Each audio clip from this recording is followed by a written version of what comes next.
Joining Fresh Outlook now is former White House aide Dee Dee Benkie and political psychologist Dr. Bart Rossi, always friends of the show. Thanks for joining us. Now, we were just watching just a few minutes ago as President Obama addressed the nation and looking like a very strong president right there, saying that military action, something needs to be done. As he said, quote unquote, how can we allow somebody to gas hundreds of children without consequences? I want to just get your stances first on this latest speech. And Dee Dee, we'll start with things off with you. Well, I wish President Obama would have stepped up earlier when the Turkish Prime Minister and Foreign Minister were saying that, look, this is a problem, we need to do something now. And he mentioned the red line a long time ago, but now we're at the point where I don't know how something can't be done. So at least he is now speaking strongly, but he's going to send it to Congress and there's going to be a vote for the debate. That is good, but I just wish he had acted a little sooner. And I think a lot of people do share that sentiment, Dee Dee. Dr. Bart, how about you? Yeah, as a psychologist, I would diagnose this situation as a classic approach avoidance conflict. We want to do something, everyone feels we should take action to some extent. On the other hand, we really don't. We're war weary. We don't want to do it. So it's a classic confrontation. So you need to solve a conflict in some way with a solution. So I think action, but action with some kind of a purpose. And I think the president very well outlined a purpose to maybe prevent this from happening again. So I think that in that context, this will probably go and probably be the green light. Well, let's talk about how Americans are feeling. And the latest poll, 50% of Americans, an NBC poll says they do not believe that the U.S. should intervene.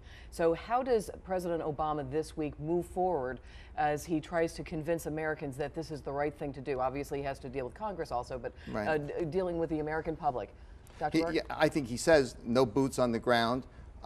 I think if he says that past behavior is the best indicator of future behavior. So if this regime used chemical warfare already, they're going to do it again. So by not taking action, we're stuck in the sand ourselves. So I think the president can sell this in the right way to the American public, and by going through Congress, that will help him as well. Well, I want to ask a question about, Dee Dee, I'll give this one to you.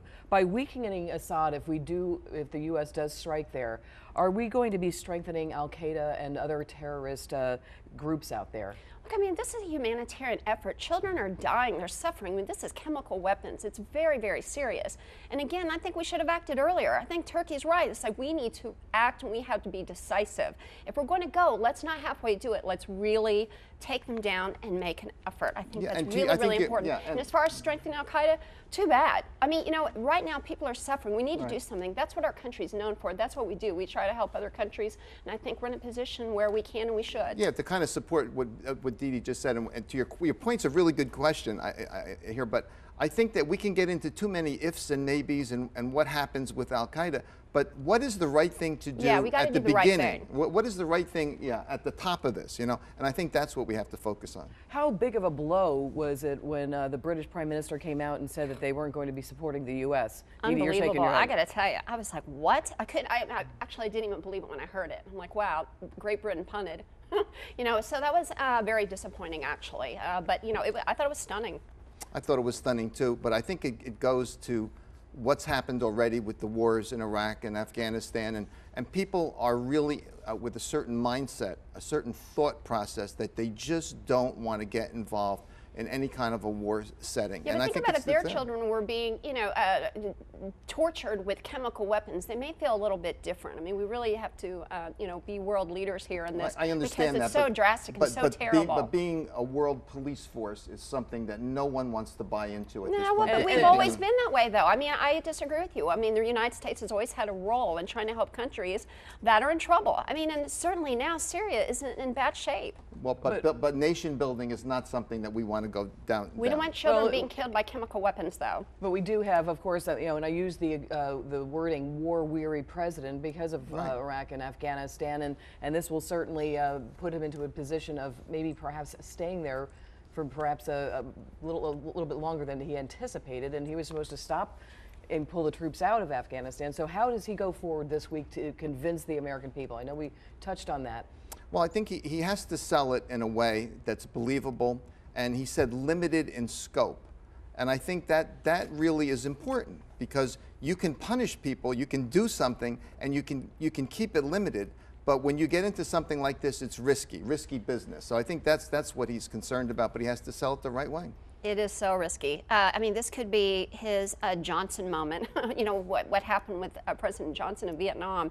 It was not good. It was never the same. And he is in a very tricky position because this isn't exactly a president that's really pro-war. He's not exactly a hawk. No. So in a way that might help him, because you know, people know this is not his nature necessarily. Well, we've got a lot of major countries that are not backing this, of course. Russia and China have both come out and said do not strike in Syria. So what happens if we do? What's this going to do with our relations with Russia and obviously China right now? This is really kind of bizarre. The Russians have a warm weather port there. So they're looking at their own selfish interests in this whole thing. Well, of course, Russia is a close ally of Bashar al-Assad. So you know what they say sometimes in Russia doesn't make a lot of sense to us in terms of what we should do. We need to take action based on what we think of is the right course of action. Yeah, who Do you cares think what they President think? Obama? Look at Snowden. I mean, you know, they already snubbed us just recently with Snowden, and here we are again with them.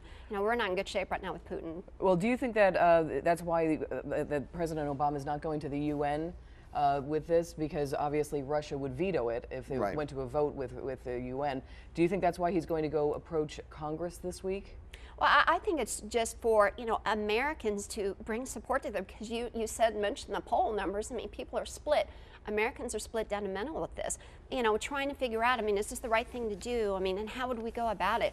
So having our own representatives in Congress look at it and vote is much more important than the UN. I think the UN's worthless personally. So well, I think he's much better off going with Congress anyway. He's better off, and to the other question about selling it, I think by going to Congress, you have a certain psychology that works for the president, and These actually are our people it works for Congress too, I think. Well, I don't know if you caught it, Dee Dee, but you had on the Tonight Show with Jay Leno, you had John McCain on there trying to sell this as well. Would you think about him going on Leno talking about this? Well, John McCain has said for a very long time that you know, and I agree with him. I've been John McCain from the beginning, that a long time ago we should have done something. Then it would have been much easier. Now it's grown to a very big problem. A lot of people have died already. So I kind of wish that we had gone ahead earlier and it would have been easier. But he is pushing it on Jay Leno, and I thought it was very interesting how he talked about how Great Britain isn't a superpower anymore. Now, I said that quietly to someone else, but he is very disappointed in Great Britain as well, and I actually still cannot believe that. They're backed out. I think, though, that the president's deliberateness in this whole process is going to help him. But he wasn't, though, until just now. This was the first time he has said something in a strong way, which thank goodness he finally has. But before, it really has not been handled But well. I think the timing is better now, because I think you have to be absolutely sure what you're doing in a case like this. Well, they are saying that it's going to take, the UN inspections teams went in there and obviously took samples. It's going to take 2 weeks before they can positively determine whether or not these were chemical weapons. So in the meantime, there's 2 weeks, but international, of course, these forces now, right now, everybody is going and moving forward, and politics is going to move forward. Do you think that there will be some sort of a strike within 2 weeks? I think from us, probably not. I think that the president probably will keep his word and say we're going to first talk to Congress and you know, take a vote and move from there. But I do hope that when that vote happens, and if it is a yes, that it is a very strong strike, that Syria gets it, that we mean business. I think it needs to be a strong vote. I think that Congress needs to support the president on this issue, no matter what their other thought processes are with the president of the United States. They need to come together, they need to have a strong vote, and they need to take action that is decisive in this situation. I don't think we should care about what Russia thinks at this point in time. We have to do the right thing, like we discussed before, and if our people are behind it, our members of Congress and our president, and we should try to save these poor people that are being attacked and butchered. All right, now you just stay right here. We're going to continue our discussions on Syria. And don't go away, everybody. When we come back, we will also be talking about the famous I Have a Dream speech.